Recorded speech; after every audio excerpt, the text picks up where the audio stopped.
भारत के संविधान निर्माण में डॉक्टर भीमराव अंबेडकर की भूमिका के कारण ही आज हम उन्हें भारतीय संविधान का निर्माता कहकर श्रद्धांजलि अर्पित करते हैं। उनके अनुसार समानता, स्वतंत्रता, बंधुता ये तीन तत्व एक आदर्श समाज के लिए अनिवार्य होने चाहिए। तभी लोकतंत्र समाज के निम्न से निम्न वर्ग की तह तक पहुंचकर उनके उत्थान में मदद कर सकता है। Hello everyone, welcome back to दापूस लर्निंग। मैं हूं अनुराधा और आशा करती हूं कि आप लोग अच्छे होंगे। प्री बोर्ड एग्जाम अगले महीने से होने वाले हैं, तो आज की वीडियो में हम करेंगे क्लास 12th आरोह का लास्ट चैप्टर श्रम विभाजन और जाति प्रथा, मेरी कल्पना का आदर्श समाज का प्रश्न उत्तर। और इस पार्ट से एक दो प्रश्न तो आते ही हैं, तो वीडियो के लास्ट तक बने रहें और इसे लाइक भी कर दें, अपने नियर एंड डियर में शेयर करें तथा कमेंट करके हमारा हौसला बढ़ाएं।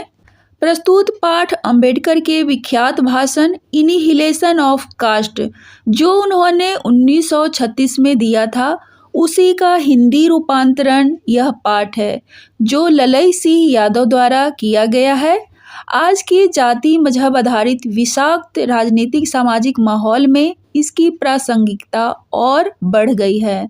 तो इस पाठ का पहला प्रश्न है, जाति प्रथा को श्रम विभाजन का ही एक रूप न मानने के पीछे अंबेडकर के क्या तर्क हैं? जाति प्रथा और श्रम विभाजन का मतलब है कि जाति के हिसाब से काम का बंटवारा। तो इसका उत्तर है, जाति प्रथा को श्रम विभाजन का ही एक रूप न मानने के पीछे अंबेडकर जी के निम्नलिखित तर्क हैं। उन्होंने क्या क्या तर्क दिया है, देखते हैं। पहला तर्क उन्होंने दिया है, जाति प्रथा कार्य के विभाजन के साथ साथ लोगों का विभाजन भी करती है। यानी कि जाति तो बांटती ही है, लोगों का भी विभाजन कर देती है कि आप इस जाति के हो, आप उस जाति के हो। दूसरा है, भारत की जाति प्रथा श्रमिकों का अस्वाभाविक विभाजन करती है। ऐसा विभाजन विश्व के किसी भी समाज अथवा देश में नहीं देखा जाता है। जैसे शुरू से यहाँ समाज को 4 वर्णों में बांट दिया गया है और ऐसा बंटवारा आपको और कहीं भी देखने को नहीं मिलेगा। तीसरा है, जाति प्रथा में श्रम विभाजन मनुष्य के जन्म के आधार पर निर्धारित होता है, जो बिल्कुल सही नहीं है। जिस जाति में जो व्यक्ति जन्म लिया है और उस जाति का जो पेशा है, मजबूरन उसको वही काम करने पड़ेंगे, चाहे उसका उसमें इंटरेस्ट हो या नहीं हो। नेक्स्ट है, व्यक्ति अपनी इच्छा के अनुसार कार्य अथवा व्यवसाय चुनने के लिए स्वतंत्र नहीं है। जाति प्रथा में मनुष्य की कार्य क्षमता, उसकी कार्य कुशलता व उसकी रुचि का कोई महत्व नहीं होता है। नेक्स्ट है, जाति प्रथा में मनुष्य को वही काम करना पड़ता है जो उसका पैतृक पेशा है। नेक्स्ट है, जाति प्रथा व्यक्ति की प्रतिकूल परिस्थितियों में भी उसे उसका व्यवसाय बदलने की इजाजत नहीं देती, फिर चाहे वह भूखा ही मर जाए। बच्चों, जिस समय यह लेख लिखा गया था, उस समय हमारे समाज की जो स्थिति थी, उसी बात को अंबेडकर जी ने उद्धृत किया है। लेकिन आज परिस्थिति बहुत कुछ बदल चुकी है, जिसको जो मर्जी होती है वही काम करने के लिए स्वतंत्र है। अब दूसरा प्रश्न है, जाति प्रथा भारतीय समाज में बेरोजगारी व भुखमरी का भी एक कारण कैसे बनती रही है?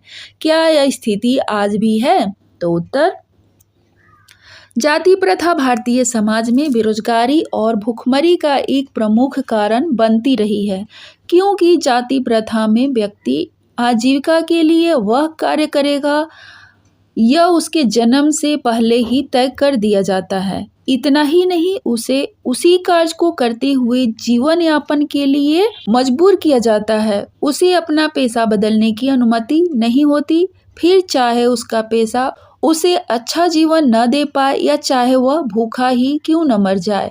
आधुनिक समय में अत्याधुनिक मशीनों के आ जाने के बाद यह स्थिति प्रायः बन जाती है, क्योंकि मशीनों के कारण कुछ पुराने व्यवसाय बंद होने की कगार पर आ जाते हैं, जिस कारण व्यक्ति को अपना व्यवसाय बदलने की आवश्यकता पड़ सकती है। और अगर ऐसी परिस्थिति में भी व्यक्ति को अपना व्यवसाय बदलने की स्वतंत्रता न हो, तो समाज में भुखमरी और बेरोजगारी तो बढ़नी स्वाभाविक है। परंतु आज स्थिति काफ़ी हद तक बदल चुकी है। आज सरकारें दलित, निम्न व पिछड़े वर्ग के लोगों के लिए कई योजनाएं बना रही हैं। यहाँ पर चलाई एक्स्ट्रा है तो इसको नहीं करना आपको। उन्हें शिक्षित करके रूढ़िवादी विचारधारा से मुक्त करने की कोशिश की जा रही है व नौकरियों में भी आरक्षण दिया जा रहा है ताकि वो समाज में स्वतंत्रतापूर्वक कोई भी कार्य कर सकें। आज के समय में हर जाति, हर वर्ग का व्यक्ति अपनी रुचि के अनुसार अपना व्यवसाय अथवा नौकरी आदि चुनने के लिए स्वतंत्र है। अब वो स्थिति नहीं है जो आज़ादी से पहले हमारे देश की थी। तो देखते हैं अपना नेक्स्ट प्रश्न। तीसरा प्रश्न है, लेखक के मत से दास्ता की व्यापक परिभाषा क्या है? दास्ता एक्चुअली है क्या? इसको किस किस तरीके से परिभाषित किया जा सकता है और इसके अंदर कौन कौन सी चीज़ें आती हैं?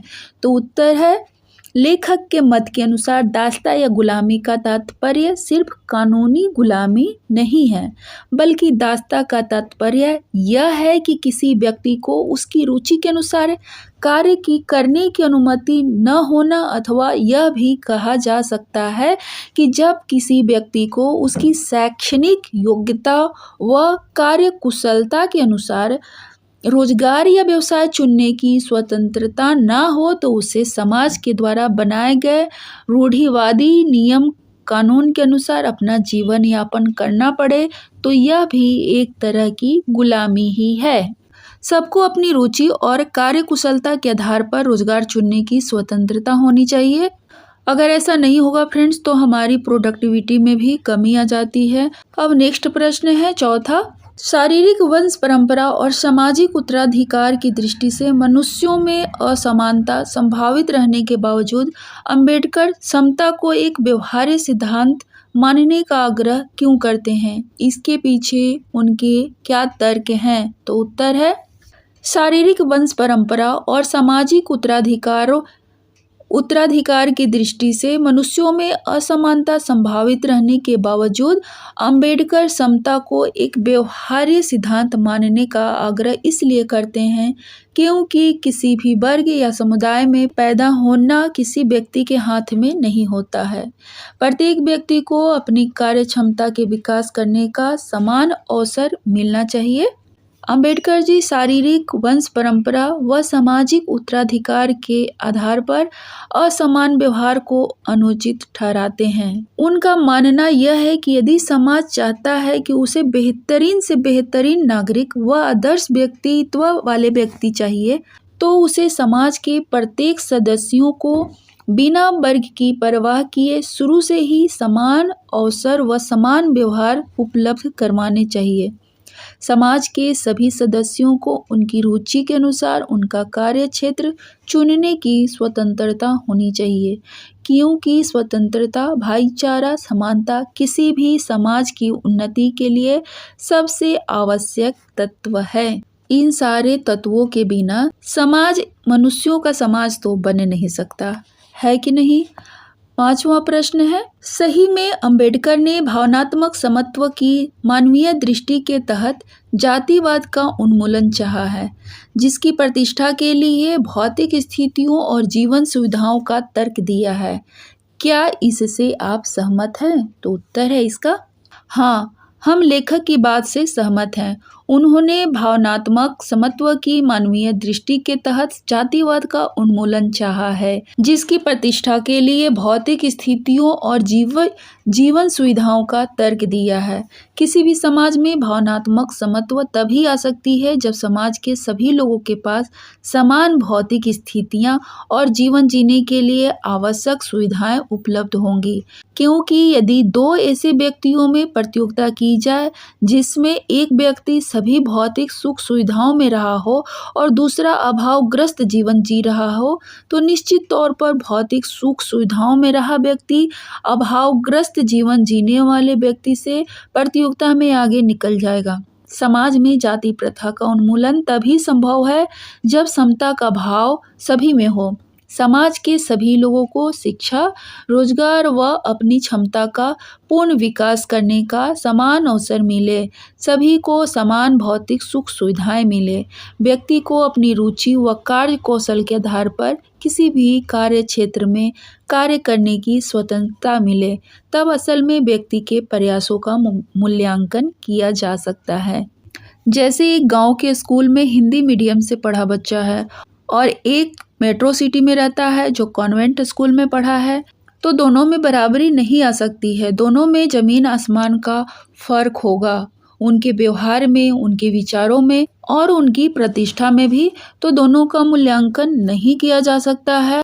इसलिए अगर सभी को समान अवसर मिलता है, बराबरी का अधिकार मिलता है, तभी हम इसका मूल्यांकन कर सकते हैं। छठा प्रश्न है, आदर्श समाज के 3 तत्वों में से एक भ्रातृता को रखकर लेखक ने अपने आदर्श समाज में स्त्रियों को भी सम्मिलित किया है अथवा नहीं। आप इस भ्रातृता शब्द से कहाँ तक सहमत हैं? यदि नहीं तो आप क्या शब्द उचित समझेंगे या समझेंगी? उत्तर, हम मानते हैं कि आदर्श समाज के 3 तत्वों में से एक भ्रातृता को रखकर लेखक ने अपने आदर्श समाज में स्त्रियों को भी सम्मिलित किया है, क्योंकि भ्रातृता शब्द का अर्थ भाईचारा है और पाठ में यह शब्द किसी लिंग विशेष के लिए प्रयोग नहीं किया गया है। इसीलिए इस शब्द के अंदर महिलाएं भी समान रूप से सम्मिलित हैं। चूँकि स्त्री का स्त्री के प्रति प्रेम भी तो भ्रातृत्व की भावना को ही प्रकट करता है, यहाँ प्रकट करता है होना चाहिए। इसलिए हम इस शब्द के पाठ में प्रयोग से पूरी तरह सहमत हैं।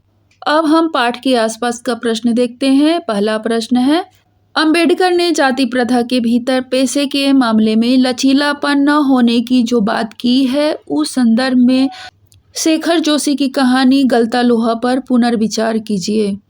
आप लोगों ने गलता लोहा कहानी तो पढ़ा ही होगा, उसमें भी सेम इसी प्रश्न को उठाया गया है कि कैसे एक पंडित के बेटे को ही पढ़ लिख कर बड़ा आदमी बनने का अधिकार है और एक लोहार का बेटा सिर्फ लोहार ही बनेगा, कि कैसे जाति आधारित काम किसी की जिंदगी को तबाह भी कर सकता है। तो इसका उत्तर है, शेखर जोशी की कहानी गलता लोहा अंबेडकर के विचारों को परिलक्षित करने वाली एक दृष्टिकोण प्रस्तुत करती है।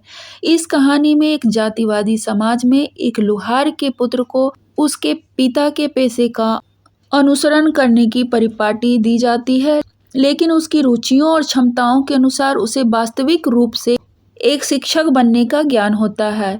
वह यह मान लेता है कि लोहार का बेटा होने के कारण शिक्षा इसके लिए नहीं बनी है और वह धनराम के मन में भी यह बात बिठा देते हैं। उसे अपनी लोहार जाति होने के कारण शिक्षा के स्थान पर लोहार के कार्य को ही अपनाना पड़ता है। यही सख्त व्यवहार धनराम को शिक्षित नहीं बनने देता है। अंबेडकर जी ने यही बात कही है, क्योंकि धनराम जिस स्कूल में पढ़ता है उस स्कूल का जो मास्टर होता है वह भी जातिवादी मानसिकता से ग्रस्त होता है। क्लास में जो पंडित का बेटा होता है उसके प्रति तो उनका नज़रिया अलग होता है, उसको वो बहुत बुद्धिमान समझते हैं और सोचते हैं कि पंडित का बेटा है तो मतलब पढ़ेगा ही पढ़ेगा, इसमें बहुत ज़्यादा बुद्धि है। लेकिन धनराम लोहार का बेटा होता है तो उसके प्रति उनका नज़रिया जो है बिल्कुल अलग ही तरह का होता है। वह मास्टर बोलता है कि तुम तो लोहार हो, तुम्हारी बुद्धि में ज्ञान कहाँ से जाएगा, अर्थात कि तुम पढ़ ही नहीं सकते हो, पढ़ाई तुम्हारे लिए नहीं बनी है, तुम लोहार के बेटे हो तो लोहार का ही काम करो। और यह बात उसके दिमाग में बैठ जाती है और इसकी वजह से वह बच्चा पढ़ नहीं पाता है। तो आप इस पाठ को गलता लोहा पाठ से रिलेट कर सकते हैं। दूसरा प्रश्न है, कार्यकुशलता पर जाति प्रथा का प्रभाव विषय पर समूह में चर्चा कीजिए। चर्चा के दौरान उभरने वाले बिंदुओं को लिपिबद्ध कीजिए। उत्तर है इसका, कार्यकुशलता पर जाति प्रथा का विपरीत प्रभाव पड़ सकता है। यह आवश्यक नहीं है कि एक चित्रकार का बेटा अच्छा चित्रकार हो या एक व्यापारी का बेटा अच्छा व्यापारी ही हो। हर व्यक्ति की अपनी जन्मजात योग्यता तथा क्षमता होती है। एक चित्रकार का बेटा अच्छा व्यापारी बन सकता है और एक व्यवसायी का बेटा अच्छा चित्रकार। जाति प्रथा के कुछ पक्ष ऐसे होते हैं जो व्यक्ति की शिक्षा और योग्यता को प्रभावित कर सकते हैं। कुछ समुदायों में शिक्षा के प्राप्ति के अवसरों में अंतर रहता है, जो कार्य कुशलता को प्रभावित कर सकता है। तो बच्चों, यह था श्रम आधारित जाति प्रथा का प्रश्न उत्तर। होप कि वीडियो आपको अच्छा लगा होगा। अच्छा लगा तो लाइक कर दीजिए और नहीं अच्छा लगा तो कमेंट करके बताइए कि आपको क्यों अच्छा नहीं लगा। तो थैंक यू सो मच। मिलते हैं किसी और वीडियो में। Bye bye.